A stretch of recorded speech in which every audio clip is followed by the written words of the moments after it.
जब लग गुरु मिले न साचा, तब लग गुरु करो 10 पांचा। क्या गुरु बदल सकते हैं? क्या गुरु बदलने से पाप लगता है? अध्यात्म के इस मैदान में आखिर सही गुरु कौन है? गीता जी में वर्णित तत्वदर्शी संत कौन है? इन सभी प्रश्नों के उत्तर जानने के लिए अवश्य सुनिए जगत गुरु तत्वदर्शी संत रामपाल जी महाराज के मंगल प्रवचन। सतगुरुदेव की जय। बंदी छोड़ कबीर परमेश्वर जी की जय। बंदी छोड़ गरीबदास जी महाराज जी की जय। स्वामी रामदेवानंद जी गुरु महाराज जी की जय हो।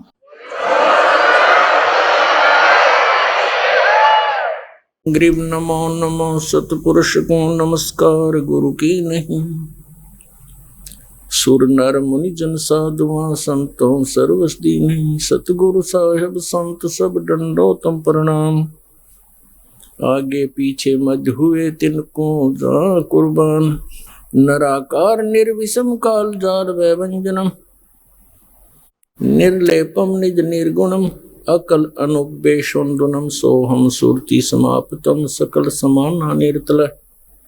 उज्ज्वल हिरंबर हरदम अम्बे परवा अथा है वार पार नहीं मध्यतम।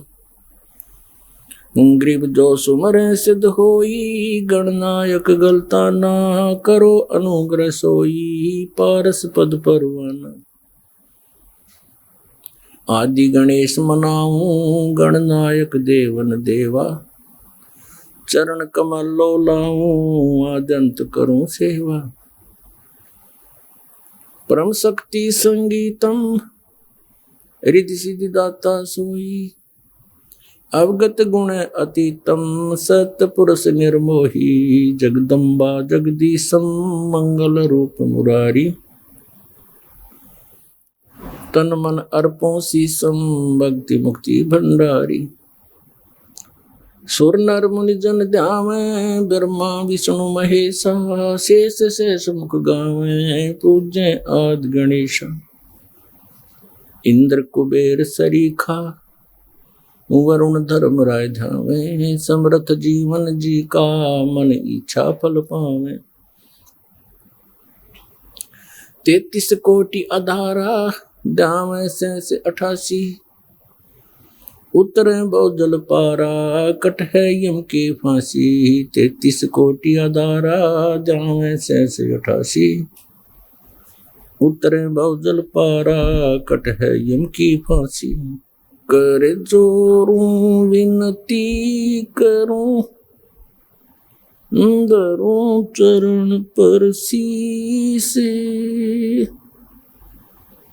गुरु जी राम देवानंद जी महाराज ने दियो नाम बख्शीस।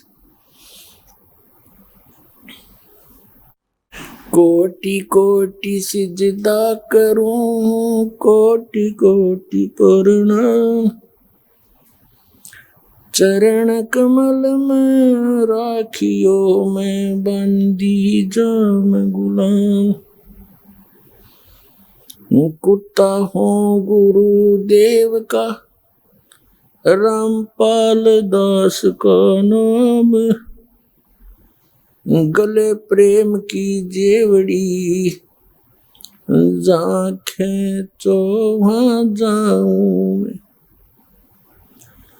तो करो तो बावड़ू। दूर दूर करो तो जाऊं। ज्यों राखो त्यों ही रहूं। जो देवो सो खाऊं। परम पिता परमात्मा पूर्ण ब्रह्म सर्व सृष्टि के रचनहार कबीर परमेश्वर जी की असीम कृपा से आप सभी पुण्यात्माएं परमात्मा के सत्संग को सुनने के लिए उपस्थित हो पाए। भक्ति मुक्ति के दाता सतगुरु ये भटकत प्राण फिरंदा। उस साहिब के हुक्म बिना नहीं तरवर पात हिलंदा। परमात्मा की महिमा में लिखा है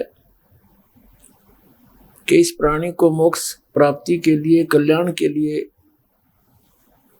गुरु की आवश्यकता पड़ती है। भक्ति मुक्ति के दाता सतगुरु, ये भटकत प्राण फिरंदा, क्योंकि सतगुरु के पास आने से तत्व ज्ञान होता है प्राणी को। जिनको सतगुरु नहीं मिलते वो सत्संग भी सुनते हैं लेकिन उनका कल्याण नहीं हो सकता। तो सतगुरु सत्संग करते हैं और नकली जो संत होते हैं वो भी अपने आप को सतगुरु सिद्ध किए हुए होते हैं। जिनके पास सत्संग नहीं है, सत्संग का अर्थ होता है सच्चा आध्यात्मिक ज्ञान, जिसको तत्व ज्ञान कहते हैं, जो सर्व शास्त्रों के अनुकूल होता है। तो जो सत्संग नहीं करते, नाम सत्संग का ही लेते हैं,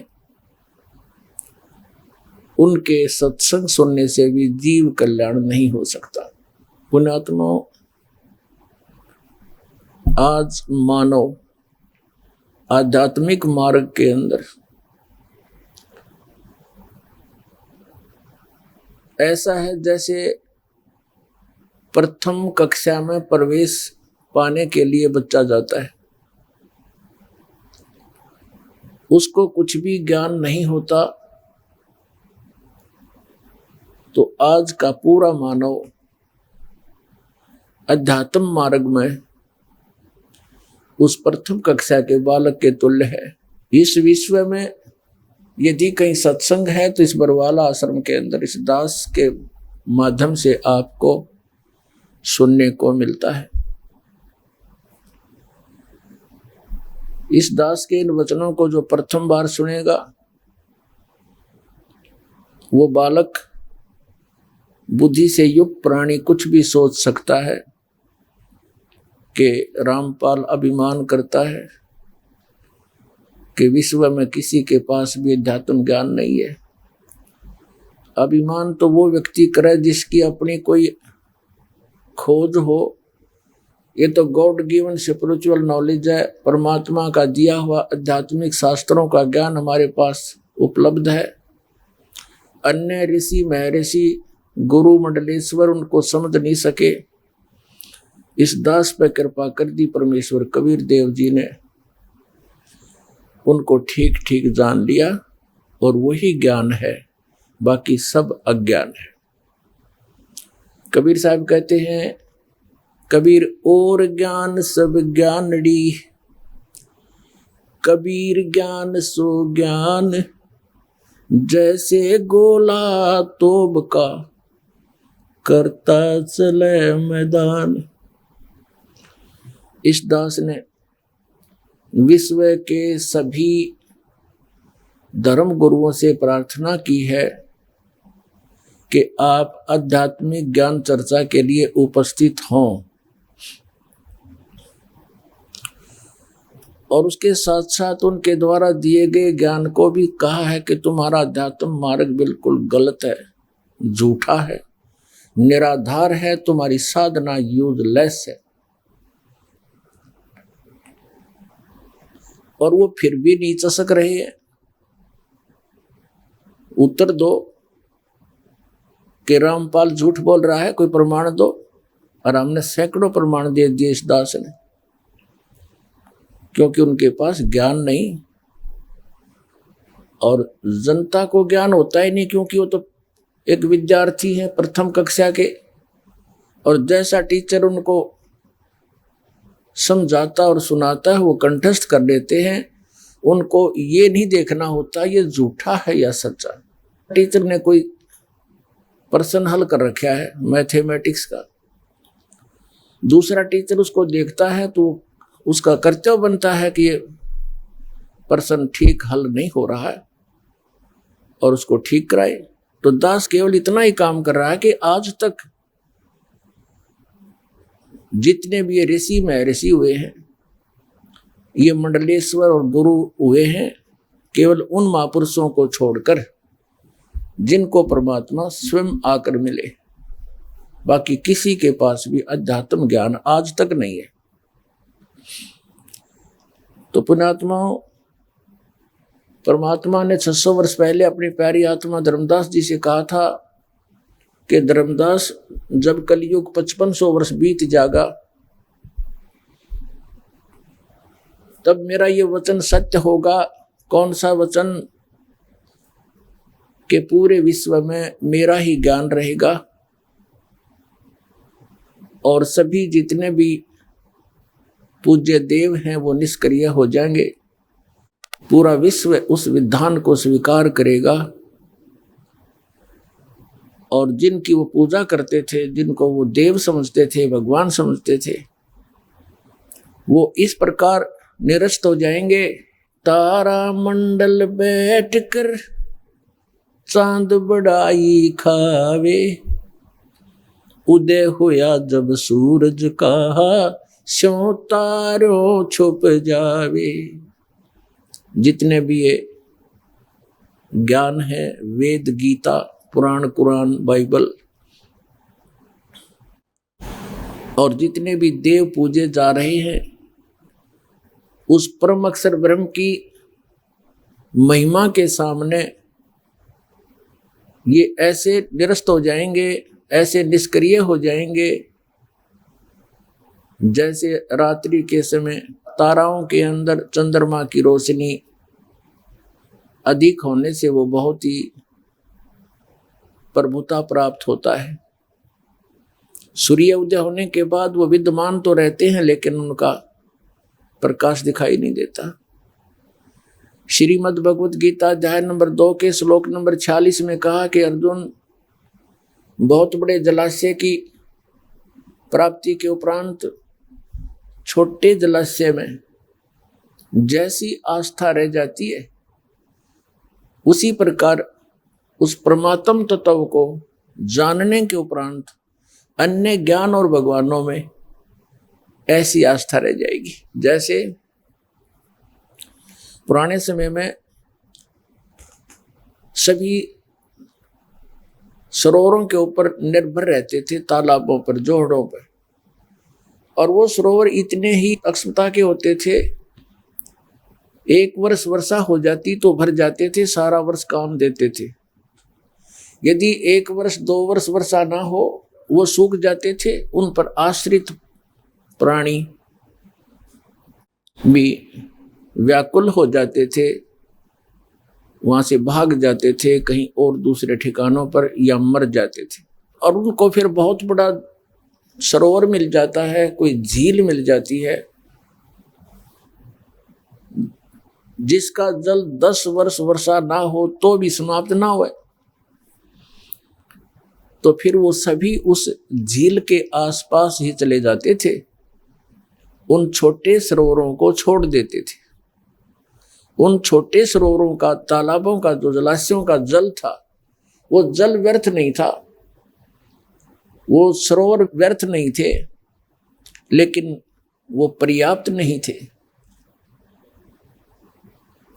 इसी प्रकार जिन भगवानों को, श्री कृष्ण, श्री विष्णु, श्री शंकर भगवानों को, दुर्गा देवी को, निरंजन ब्रह्म को जो भी पूजते थे,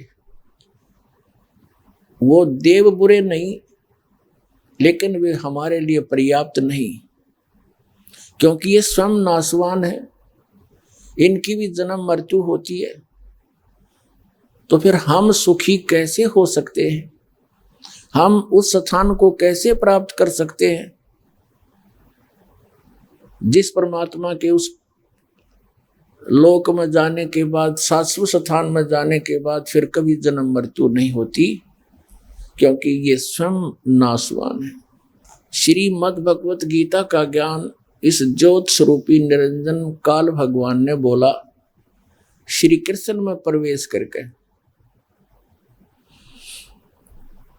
श्री कृष्ण जी का गीता जी के ज्ञान में कोई रोल नहीं है, कोई भूमिका नहीं है। उसका शरीर प्रयोग किया गया इस ज्योत स्वरूपी निरंजन जिसे ब्रह्म कहते हैं। गीता अध्याय नंबर 11 के श्लोक 32 में वो अपने आप को काल कहता है, मैं काल हूं। इस काल ने बोला ये ज्ञान, ये ब्रह्म है। और हम जिसकी पूजा करने को कहते हैं और करते हैं वो पूर्ण ब्रह्म है, वो परम अक्षर ब्रह्म है, वो अविनाशी परमात्मा है। और अन्य नाशवान भगवान है, श्री ब्रह्मा जी, श्री विष्णु जी, श्री शिव जी, श्री देवी जी, और ये ज्योत निरंजन ब्रह्म। इनका स्वयं ही जन्म मृत्यु होता है, तो इनको प्राप्त प्राणी भी जन्म मृत्यु में ही रहते हैं। तो श्रीमद् भगवत गीता अध्याय नंबर 18 के श्लोक नंबर 62 में 62 में गीता ज्ञान दाता कहता है कि अर्जुन तू सर्वभाव से उस परमेश्वर की शरण में जा जिसकी कृपा से तू परम शांति को और सनातन परम धाम को प्राप्त होगा। पुण्यात्माओं, जब तक जन्म मृत्यु है तो जीव को शांति नहीं। शांति उस समय होगी जब हमारा जन्म और मृत्यु सदा के लिए समाप्त हो जाएगा। वो समाप्त कैसे होगा? अभी तक आपने जिन भी महापुरुषों के सत्संग सुने हैं उन्होंने यही बताया है कि जो सतलोक की महिमा गाते हैं, सचखंड की महिमा सुनाते हैं, जैसे राधा स्वामी पंथ, धन धन सतगुरु सच्चा सौदा सिरसा वाले, और जय गुरुदेव पंथ मथुरा वाले या ठाकुर जी वाले, ये सब एक ही कुएं का जल है। शिवदयाल जी के विचारों से ही ये आगे चले हैं। ये सतलोक की महिमा तो गाते हैं, लेकिन सतलोक में परमात्मा को ये निराकार बताते हैं। केवल वहां चेतनता ही चेतनता है। और इनकी इतनी अज्ञान विधान है इन संतों का, इनके हेड ऑफ द डिपार्टमेंट का, इनके इस राधा स्वामी पंथ के प्रवर्तक का, श्री शिवदयाल जी का, कि उसको तो इतना भी ज्ञान नहीं था। कोई पहली कक्षा का बच्चा भी ए आ तो ठीक बता देता है, वो ए आ भी नहीं जाना था, ए बी सी का ज्ञान नहीं था इसको, अध्यात्म मार्ग का। पुण्यात्माओं, जैसे सिद्धांत बताते हैं 2.5 घंटा सुबह ध्यान लगाओ, 2.5 घंटा शाम को। परमात्मा कहते तुम्हारा झूठा ज्ञान और ध्यान कहाँ लाओ, जो तुम्हारा ज्ञान यूजलेस है, ध्यान कहाँ लगाओगे? ये बात विद्या चतुराई, तुम चतुरता दिखा रहे हो। परमात्मा कहते हैं चातुर प्राणी चोर हैं, उनको ज्ञान नहीं अध्यात्म मार्ग का, भगवान के चोर हैं। और मूड मुग्ध है ठोठ, जो उन पर आश्रित बैठे हैं, ऐसे बेसलेस नॉलेज पर, निराधार ज्ञान के ऊपर आश्रित बैठे हैं। तो परमात्मा कहते इतना हम सत्संग सुना रहे हैं, हम ज्ञान दे रहे हैं, इसको सुनकर भी वो नहीं मानते हैं और इधर अपना कल्याण के लिए नहीं आते हैं। तो मूड मुग्ध है ठोठ, वो कति ठोठ हैं, वो विचार भी नहीं करना आवश्यक समझते कि तुम कहाँ बैठे हो, कहाँ जा रहे हो। और संतों के निकाम के उनको दो गलजोट, वो कल्याण नहीं चाहते, फिर तो वहीं ठीक है, पड़े रहो उनके पास, जिनका ज्ञान ऐसा कैसा ज्ञान है। उनकी एक पुस्तक है राधा स्वामी पंथ वालों की, सारवचन राधा स्वामी वार्तिक, और उसमें क्या ज्ञान है उनका। हे भगवान, आत्मा रोती है दास की कि 150 वर्ष बर्बाद कर दिए, मानव को नरक में ठोक दिया। उनको ये ज्ञान था, उनको सतनाम का नहीं पता, सतनाम वस्तु क्या है। और सतनाम तो मूल है इस मोक्ष मार्ग का, मूल। सतनाम के बिना मोक्ष नहीं हो सकता। सतनाम 2 अक्षर का होता है, और उनको सतनाम का नहीं पता। और कितना देश डुबो दिया, कितनी जनता को बर्बाद कर दिया। और रोते हुए आ रहे पुण्यात्मा, टक्कर मारते हैं, 20-20 साल, 25-25, 30-30 वर्ष खो दिए उनके पास। तो भी सौभाग्य उनका ही समझ में आ गई, कुछ नहीं बिगड़ाई बताई। ये तो असंग जन्म हो गए, 1-2 जन्म और पीछा छूट जाएगा, नहीं तो सच्चे दिल तो लग गया तो इससे जन्म में पीछा छूट जाएगा। कबीर साहब कहते हैं जीवन तक थोड़ा ही बला जै सत सुमरण हो, लाख वर्ष का जीवना कोई लिख धरे नहीं कोई। अब थोड़ी सी झलक दिखाते हैं, क्योंकि प्रसंग ये चला है कि इनके पास विश्व में किसी के पास अध्यात्म ज्ञान नहीं। थोड़ा सा प्रमाण देते हैं। राधा स्वामी पंथ के इन महापुरुषों को कितना अध्यात्म ज्ञान था। और फिर ध्यान लाने की बताओ, ध्यान कहाँ लगाओगे? किसी वस्तु को टारगेट बनाया जाता है ध्यान लगाने के लिए, कोई उद्देश्य बनाया जाता है। किसको देखना चाहते हो तो भगवान निराकार बताओ, और समाधि लाने के लिए कहो और देखो अंदर में, खाक देखोगे अंदर में। फिर तो ये भूल भुलैया कर रखी थी पुण्यात्मा, और रहम है दाता का आपके ऊपर। इस दास के ऊपर रजा बख्शी, यू ज्ञान समझ में आया। और शुरुआत में सभी लोगों ने गाली दी, दास को बुरा कहा, झूठ बोला, आलोचना करता है, आलोचक है, इसके वचन भी मत सुनना। लेकिन सत्य में इतना दम होता है, ये अपना स्थान बना के छोड़ती है। आज पूरे विश्व में जाएगा ये ज्ञान, भगवान का दिया हुआ है।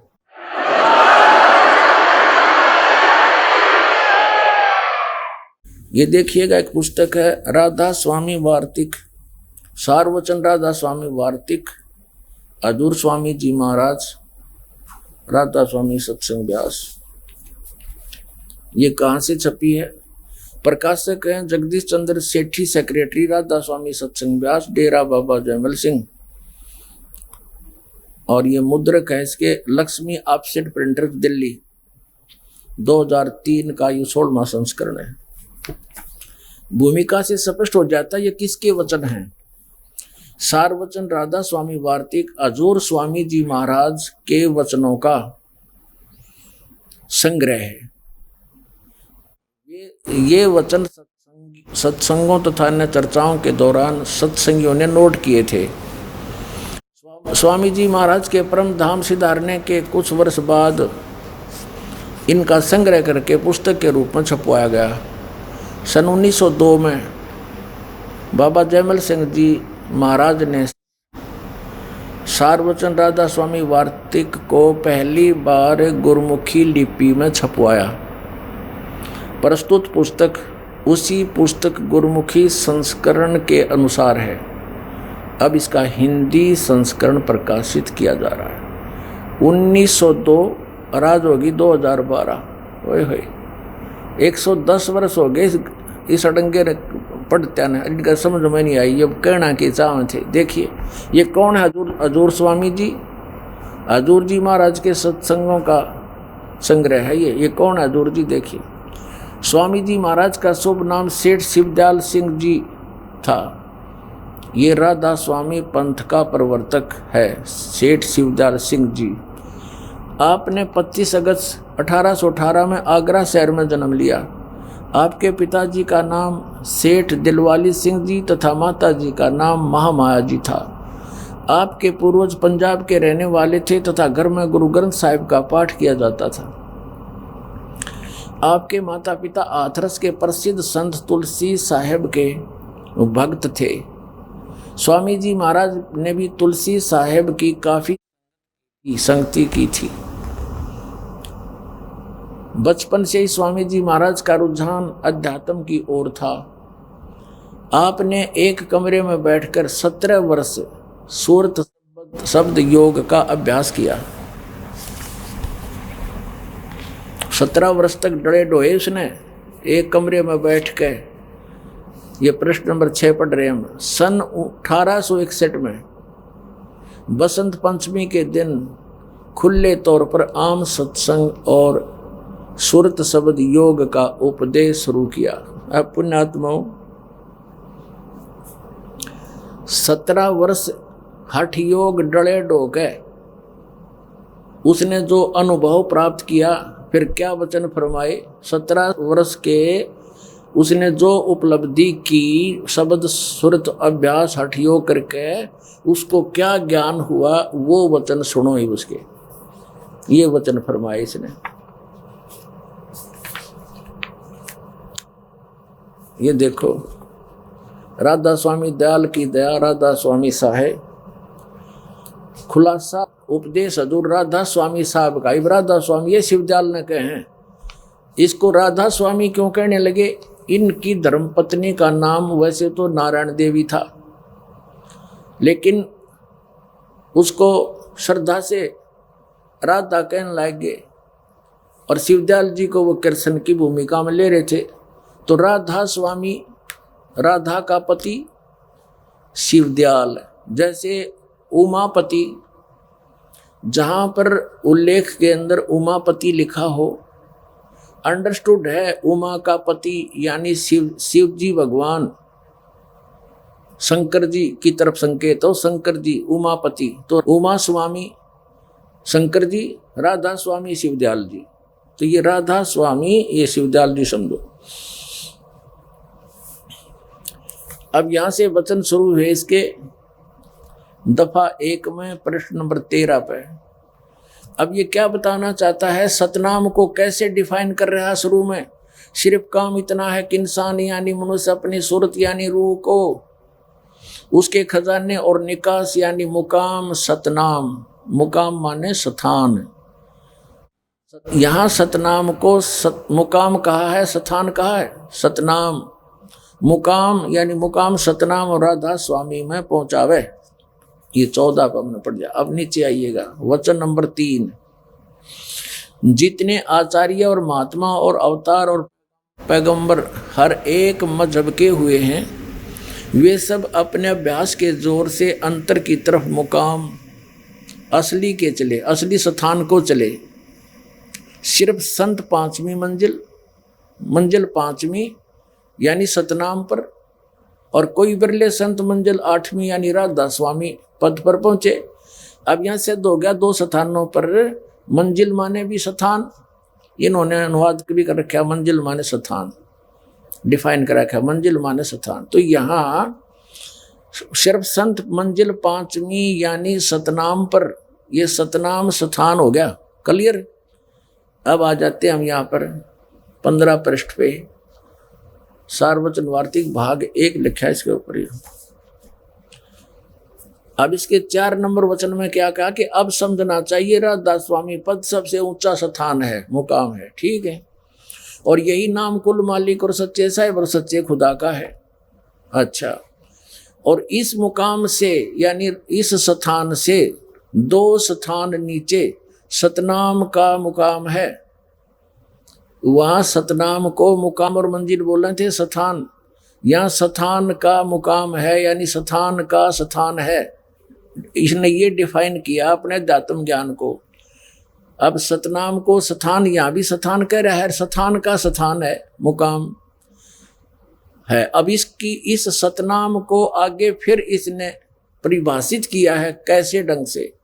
यहाँ क्या बताया है कि इस मुकाम से, राधा स्वामी स्थान से 2 स्थान नीचे सतनाम का मुकाम यानी स्थान का स्थान है, मंजिल का मंजिल है। और जिसको यानी सतनाम को संतों ने सतलोक, सचखंड, सारसबद, सतशबद और सतनाम और सतपुरुष करके बयान किया है। अब खाक पाया इसने अध्यात्म मार्ग में, अपना नाश कर दुनिया डुबो दी। ये इसका अध्यात्म मार्ग 17 वर्ष डले ढोके इसने यो ज्ञान दिया। सतनाम को वो सतपुरुष, सार शब्द, सार नाम, सतनाम और सतपुरुष और सतलोक, सचखंड, वो सतनाम ही है। अब वो सतनाम है क्या? अच्छा, ये तो डिफाइन किया श्री शिवदयाल जी ने, और श्री शिवदयाल जी के शिष्य हुए हैं बाबा जयमल सिंह राधा स्वामी व्यास सत्संग का जो स्थान उन्होंने चालू किया। और श्री जयमल सिंह जी के उत्तराधिकारी हैं श्री सावन सिंह जी। श्री सावन सिंह जी के आगे फिर 3 बन गई, एक तो व्यास में ही रहा और एक सच्चा सौदा सिरसा जगमाल वाड़ी में बन गई। श्री खेमामल सिंह जी श्री सावन सिंह जी के शिष्य थे, जिन्होंने सच्चा सौदा सिरसा बेगू रोड पर डेरे की स्थापना कर दी। और श्री सावन सिंह जी के शिष्य थे श्री कृपाल सिंह जी, जिन्होंने सावन कृपाल मिशन दिल्ली में प्रारंभ कर दिया। फिर कृपाल सिंह के शिष्य थे ठाकुर सिंह, तो ठाकुर सिंह को उत्तराधिकारी ना बनाया, जिस कारण से उसने अपना अलग चमटा गाड़ दिया। तो पुण्यात्मा ऐसे ही यहाँ हुआ था ब्यास में। श्री सावण सिंह जी ने श्री खेमामल सिंह जी साहब मस्ताना बलोचिस्तानी साहब मस्ताना को तथा कृपाल सिंह जी को बाईपास कर दिया और सरदार जगत सिंह को उत्तराधिकारी बना दिया। ये दोनों अपना अधिकारी मानते थे अपने आप को, इसलिए इन्होंने क्षुब्ध होकर के अपने न्यारे न्यारे डेरे स्थापित कर दिए। तो श्री सावण सिंह जी से ही सच्चा सौदा सिरसा और कृपाल मिशन दिल्ली में और फिर ठाकुर सिंह वाला, ये सारा एक ही कुएं का जल समझ लेना। एक जड़ से ही सब पता लग जाता है ये किसका बीज है। तो ये देखना श्री सावण सिंह जी ने कैसे डिफाइन किया इस सतनाम को। यह है संत मत प्रकाश भाग 3। ये है श्री सावण सिंह जी, संत मत प्रकाश भाग 3, हजूर महाराज सावण सिंह जी के सत्संगों का संग्रह। और ये कहाँ से छपा है? प्रकाशक हैं जगदीश चंद्र सेठी, सेक्रेटरी राधा स्वामी सत्संग व्यास, डेरा बाबा जयमल सिंह, पंजाब। 2007 का लेटेस्ट संस्करण है। मुद्रक हैं गोपसंस पेपर्स लिमिटेड। अब देखना इसके 102 पृष्ठ पर दिखाते हैं आपको।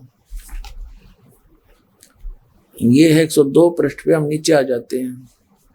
सचखंड या सतनाम चौथा लोक है और वो सभी के अंदर है। ठीक है, इवन का अध्यात्म ज्ञान का ही पता लग जाएगा आपको। ये 106 पृष्ठ पर देखिएगा। इनकी कोई चर्चा चल रही है, प्रश्नोत्तरी महाराज जी के साथ कोई सत्संगी प्रश्न कर रहा है। वही सत्संगी हजूर जहां राम नाम का जस महिमा होता हो। तो महाराज सावण सिंह जी कहते कौन से राम की बात कर रहा है तू? सत्संगी कहता क्या राम बहुत सारे हैं? महाराज सावण सिंह जी कह रहे हैं राम 4 हैं। आपका इशारा कौन से राम की तरफ है? अब 107 पर आ गया। वही सत्संगी हजूर 4 रामों को खोल कर बताइए। महाराज जी सावण सिंह जी लागे फिर डिफाइन करन। ये परमात्मा की वाणी है कबीर जी की। एक राम दशरथ घर डोले, एक राम घट घट में बोले, एक राम का सकल पसारा, एक राम त्रिभुवन ते न्यारा। अब इसको डिफाइन किया, इसका अनुवाद किया श्री सावण सिंह जी ने। पहला राम राजा दशरथ के बेटे जो त्रेता युग में हुए अवतार थे, आए और अपनी ड्यूटी अदा करके चले गए, लेकिन अब हमें नहीं मिल सकते, हमारा काम नहीं कर सकते। दूसरा राम मन जो घट घट में व्यापक है, और तीसरा राम ब्रह्म जो सारी त्रिलोकी को पैदा करता है, पालता और नाश करता है, और चौथा राम सतनाम, ये असली राम है। अरे वाह देवताओं, इनका ये सतनाम नहीं समझ में आया आज तक। अरे ये बात करें सचखंड और सतलोक की ध्यान लगाने की। ये सतनाम 2 अक्षर का है, ये जाप करण का है। इस सतनाम से वो सतलोक और सचखंड प्राप्त होगा। सचखंड वो स्थान है जहाँ भगवान रहता है, अमर पुरुष रहता है, साकार है, नर आकार है, मनुष्य दृश्य, और वहां पर ऐसी ही सृष्टि है जैसी यहाँ पर है। और वहां भगवान है नहीं तो हम के टिंडे लेंगे, वहां जाकर भटक रहे भगवान के लिए, और फिर भी उनके पीछे लाग रहे अनाड़ियां के बोली आत्मा। इन ज्ञान तो था नहीं, बगैर ज्ञान के इन हमारी इन अंडोला बना रखा था। कोई जैसा भी कह देता हमें सारी साची मान लेते, क्योंकि उनको टीचर मानते थे। अब दास के वचन इस सत्संग के सुनने से आपको पता चलेगा कि जो शब्द दास ने बोला है कि विश्व के अंदर किसी के पास अध्यात्म ज्ञान नहीं, हमारे सदग्रंथों में विद्यमान है वो, लेकिन ये समझ नहीं सके। जैसे जिन महापुरुषों को परमात्मा मिले सीधे आकर मिलते हैं, उनका विधान है। आदरणीय धर्मदास साहिब जी, आदरणीय मुरुगदास साहिब जी, आदरणीय नानक देव साहिब जी, आदरणीय दादू साहिब जी, आदरणीय गरीबदास साहिब जी, गांव छुडानी, जिला दद्दर वाले, आदरणीय गीसा दास साहिब जी, गांव खेखड़ा और जिला मेरठ, उत्तर प्रदेश वाले, इनको परमात्मा सीधे आकर मिले थे। जैसा कि उनका विधान है, जैसे वेदों में आपको बहुत बार दिखाया है कि वो परमात्मा ऊपर तीसरे मुक्ति धाम में रहता है और तीसरे मुक्ति धाम के भी तीसरे पृष्ठ में यानी स्थान पर, ऊंचे सबसे ऊपर वाले स्थान पर विराजमान है। वहां से वो चलकर आता है, अच्छी आत्माओं को, नेक आत्माओं को, जो दृढ़ भक्त होते हैं उनको मिलता है। उनको मिलते हैं तो फिर उनको किस उद्देश्य से आते हैं? तत्व ज्ञान कराने के लिए वो वहां से चलकर आते हैं।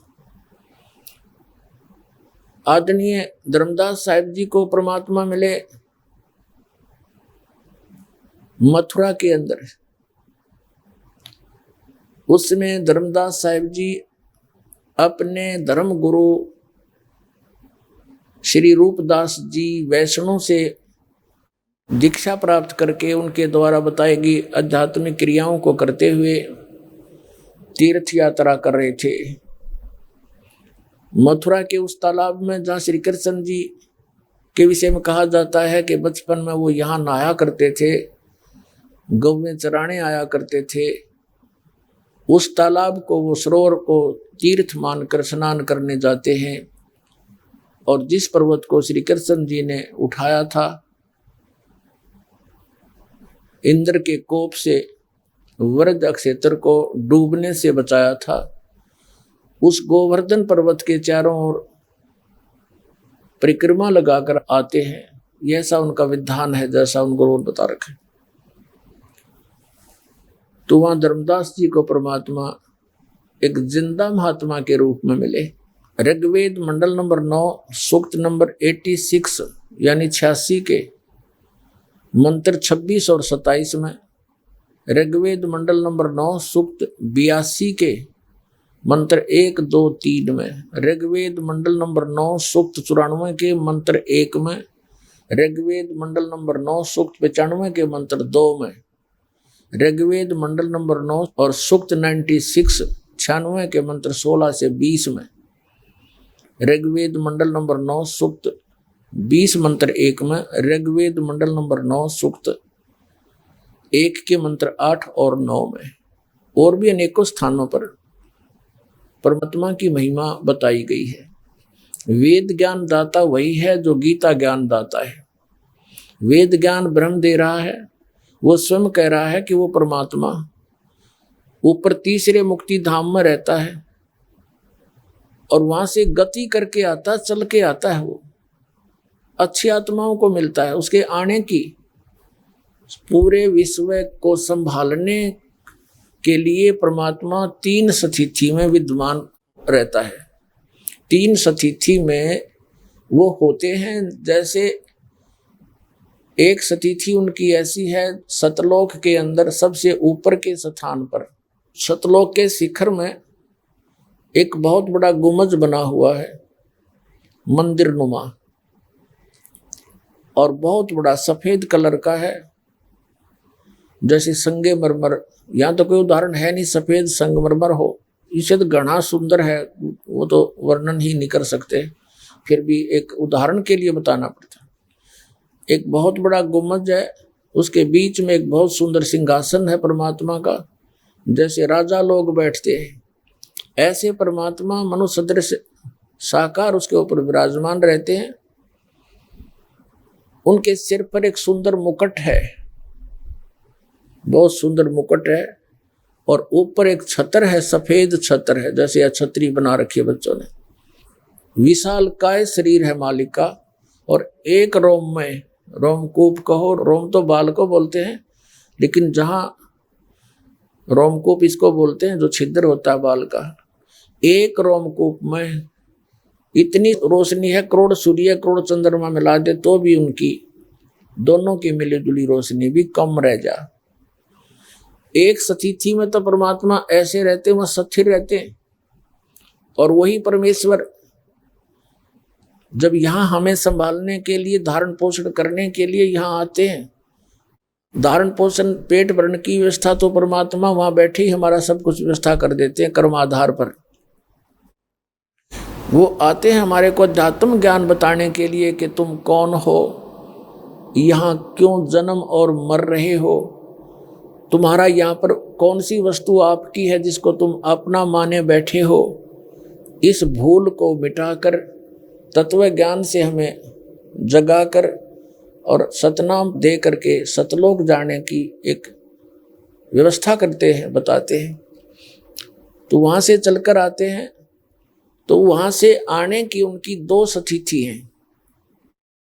एक तो प्रत्येक युग में वो शिशु रूप धारण करते हैं, एक लीला करते हैं, सतलोक से चलकर आते हैं, कमल के फूल पर किसी सरोवर में, वन में, गांव से बाहर, नगर से बाहर, वहां आकर के कमल के फूल पर एक नवजात शिशु का रूप धारण करके विराजमान हो जाते हैं और उनको निसंतान दंपति उठा ले जाता है। लीला में बड़े होते हैं और प्रत्येक बार जब भी वो ऐसी लीला करते हैं तो उस परमात्मा के उस बाल्यकाल की व्यवस्था यानी परिवरस की लीला कंवारी गायों से होती है। कंवारी गायों का दूध पीते हैं वो परमात्मा, ये उसका विधान है। तो इसी प्रकार चारों युगों में परमात्मा कबीर जी वो सत्य पुरुष ऐसे ही लीला करते हुए आए हैं। तो कलयुग के अंदर भी उन्होंने ऐसी ही लीला की थी। जो सतयुग में सत सुकृत नाम से आए, त्रेता में मुनिंदर नाम से परमात्मा प्रकट हुए, द्वापर में करुणामय नाम से प्रकट हुए और कलयुग के अंदर वो परमेश्वर अपने वास्तविक नाम कबीर देव, कबीर साहब, अल्लाहू अकबर का ही नाम रखकर वो स्वयं प्रकट हुए। कमल के फूल पर जल में आकर विश्राम करने के कारण परमात्मा नारायण कहलाते हैं। नारायण का अर्थ होता है जल के ऊपर निवास करने वाला। अब उस परमात्मा की प्रभुता भूलकर हमने श्री विष्णु जी को नारायण मान लिया और श्री विष्णु जी को ही हम सत्यनारायण कहने लग गए। सत्यनारायण का अर्थ है सत साहेब, सत्य साहेब। साहेब माने नारायण कहो, राम कहो, गॉड कहो, अल्लाह कहो, खुदा कहो। हम सत साहेब कहते हैं। पहले हम सत्यनारायण की कथा सुना करते श्री विष्णु जी को आधार बनाकर। श्री विष्णु जी सत्यनारायण नहीं है, इनका तो जन्म मृत्यु होता है, ये अविनाशी नहीं है। और ये स्वयं स्वीकार करते हैं। श्रीमद् देवी भागवत गीता प्रेस गोरखपुर से प्रकाशित सचित्र मोटा टाइप 123 पृष्ठ पर तीसरे सकंद में कि हमारा तो जन्म और मृत्यु होता है, हम अविनाशी नहीं हैं। ब्रह्मा, विष्णु और शंकर हम तीनों नाशवान हैं और हम इनको सत्यनारायण मान रहे थे। तो ऐसे ये अध्यात्म ज्ञान उलझ गया था। परमात्मा ने 600 वर्ष पहले सुलझा के रख दिया था, लेकिन काल के दूतों ने कबीर पंथ में प्रवेश करके उसको फिर उससे भी ज्यादा उलझा दिया। अब परमात्मा 600 वर्ष पहले जब आए, कबीर नाम से प्रकट हुए। काशी शहर भारतवर्ष के अंदर, शहर के बाहर एक जंगल के अंदर, वन में एक लहर तारा नामक सरोवर था, तालाब था। उसमें कमल के फूल पर आकर विराजमान हुए, सतलोक से चलकर आए। पुण्यात्माओं, परमात्मा का पाना बहुत आसान है क्योंकि ये साधना बहुत सिंपल है, साधारण है बिल्कुल।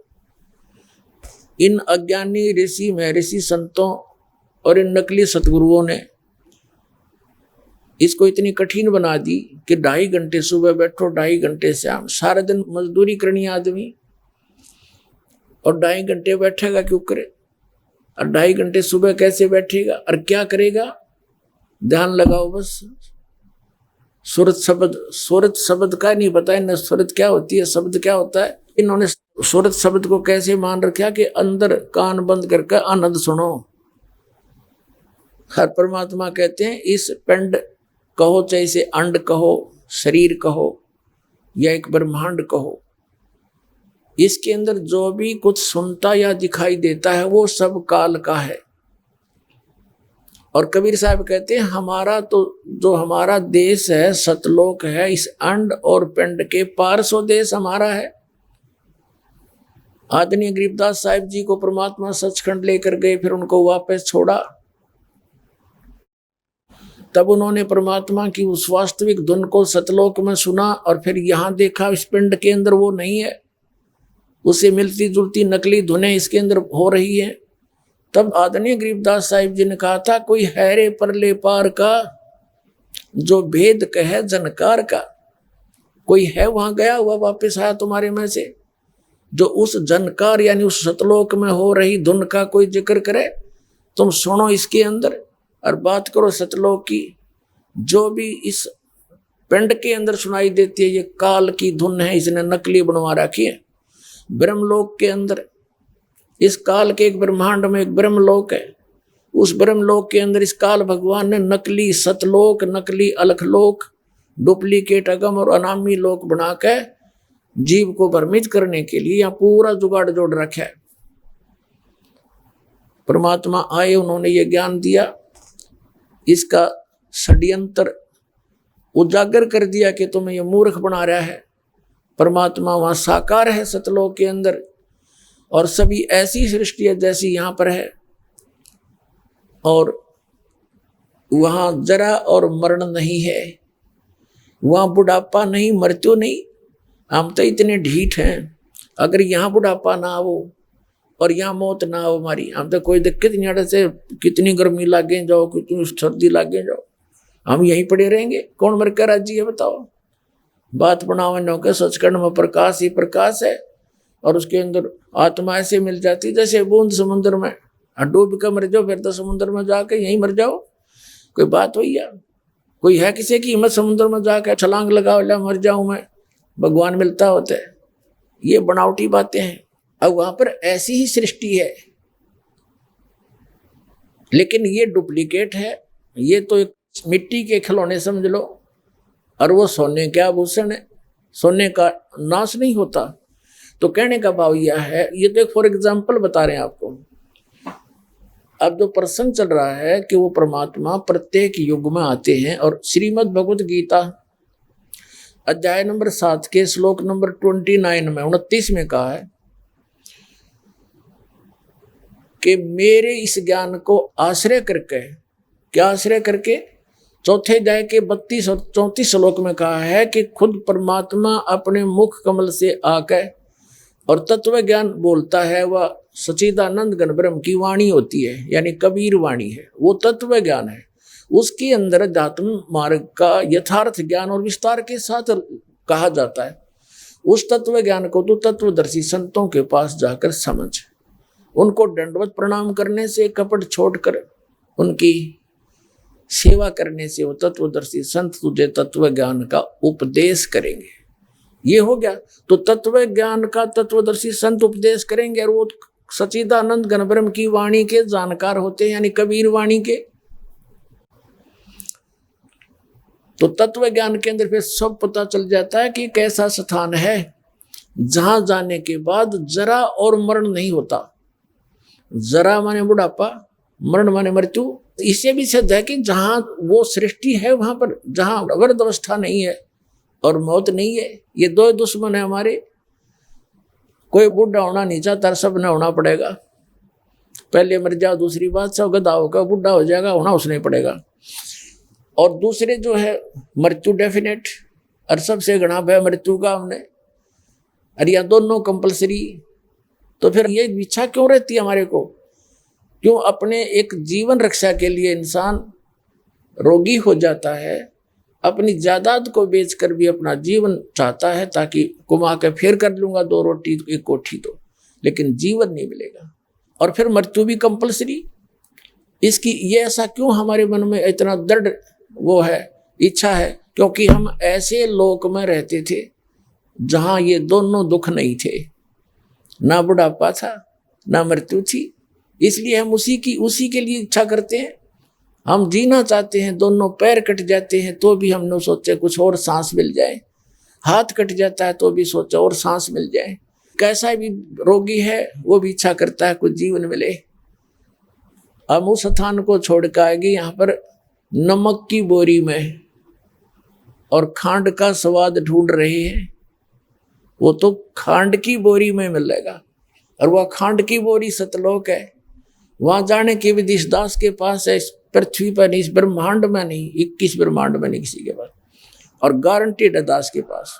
और ये वो जड़ी है उस परमात्मा की दी हुई है, कबीर भगवान की, और आपके ऊपर मेहर करी। आप ऐसे समय में जन्म मनुष्य का जब परमात्मा ने बैन उठा दिया इस सतनाम और सार शब्द के देने का, इस दास को आदेश देकर भेज दिया।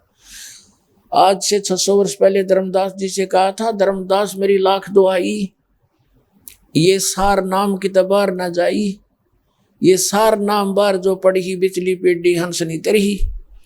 आप उस बिचली पीढ़ी की पुण्यात्मा हो, या बिचली पीढ़ी अब शुरू होगी। प्रथम पीढ़ी कलयुग निर्वाणा, तब मगर मांडू मैदाना। प्रथम पीढ़ी वह होगी, प्रथम पीढ़ी वो थी कलयुग की जब परमात्मा मगर से सह शरीर गए थे। उसके बाद फिर यह बिचली पीढ़ी शुरू होगी। तो अब ये बिचली पीढ़ी है, लास्ट वाली पीढ़ी तो भक्ति के योग्य नहीं रहेंगे।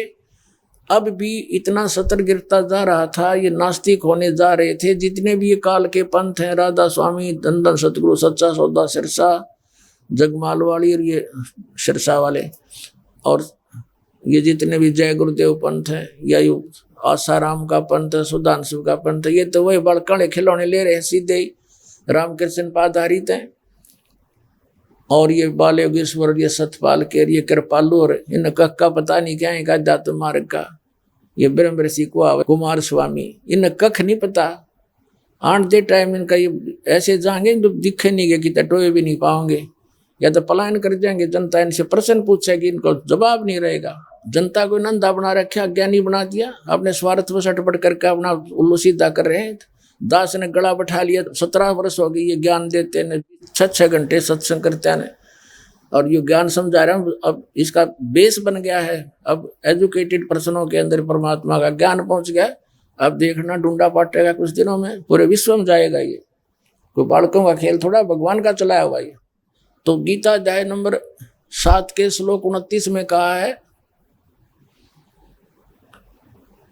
कि मेरे इस ज्ञान को जो आधार बना लेगा, तत्वदर्शी संतों को खोज लेगा, तो उनको फिर यहाँ की किसी वस्तु की इच्छा नहीं रहेगी। क्योंकि इस तत्व ज्ञान के अंदर यही बात दृढ़ की जाती है कि तुम यहाँ के वासी नहीं हो, ये आपका ठिकाना नहीं है, ये संपत्ति और संतान आपकी नहीं है, आपके साथ भूल भुलैया कर रखिए। कल ना आपकी मृत्यु हो जाती है, आज कोठी भी, कार भी, बेटा और बेटी सब कुछ है, आपकी मृत्यु होगी, आप गधे बन गए, आपका क्या था इसमें। अब परमात्मा कहते हैं अब जो कुछ भी है तेरा संस्कार है, इसके रहते रहते अब ये काम शुरू कर, ये भी रहेगा, अपना संस्कार भी पूरे करेंगे। और जब इंसान अपने प्रयत्न से थक लेता है, राजा लोग भी थक जाते हैं व्यवस्था में, तब वो भी भगवान से ही कुछ ऐड चाहते हैं, मदद चाहते हैं। और हमारे को भगवान की मदद भी साथ मिलेगी, आपका परिवार भी सुखी रहेगा, आप भी सुखी रहोगे, और भगवान में दृढ़ होते चले जाओगे इस ज्ञान को रह रह कर सुनकर। यहाँ से आपकी मन हट जाएगा कति। फिर आप केवल यहाँ से एक ही इच्छा करोगे, भगवान हमें वो स्थान मिले जहाँ जरा और मरण नहीं है, जहाँ आशा ता बासा होई, मन कर्म वचन सुमरियो सोई। अब जैसे आप मरण लग गए, मृत्यु हुआ है, मृत्यु होने लगी, आपकी आशा रहेगी मेरे बेटिया का क्या होगा, मेरी बेटी का क्या होगा, है छोटे छोटे बालक हैं, इनके छोटे छोटे बच्चे तो छोटे रहेंगे, पहले अपने छोटे थे, फिर पोते छोटे हो गए, ये तो एक सिलसिला जारी रहेगा। फिर अपनी बिरान मट्टी हम फिर करा लाए निवासता रख के, फिर वही मृत्यु हो जाती है, और वहीं फिर पशु बन के उन्हीं के लट खाते आकर के। अब ये सोचना चाहिए कि मृत्यु तो डेफिनेट है, और पुनर्जन्म हो गया तो उस अतिथि में वहां तुम आ नहीं सकते, ना आपका याद ना परिवार वालों के याद, ये कौन आ गया हमारे घर में। तो यहां से तो आपने जाना ही पड़ेगा। अपने इस कर्तव्य का पालन करते हुए साथ के साथ भगवान की असत भक्ति करते रहना, और इस ज्ञान को आधार बनाकर आपकी यहां से आस्था कति हट जाएगी। यहां आपकी सपने में भी इच्छा नहीं रहेगी ये सत्कर्म मान लेना। एक दिन इतने दृढ़ हो जाओगे, ये ज्ञान ऐसा है। ऐसा नहीं कि अपने बच्चे बुरे लगेंगे या घर रिश्तेदार कोई बुरा लगेगा, नहीं, लेकिन ये पता लग जाएगा ये अपना नहीं है, ये मेरा है नहीं।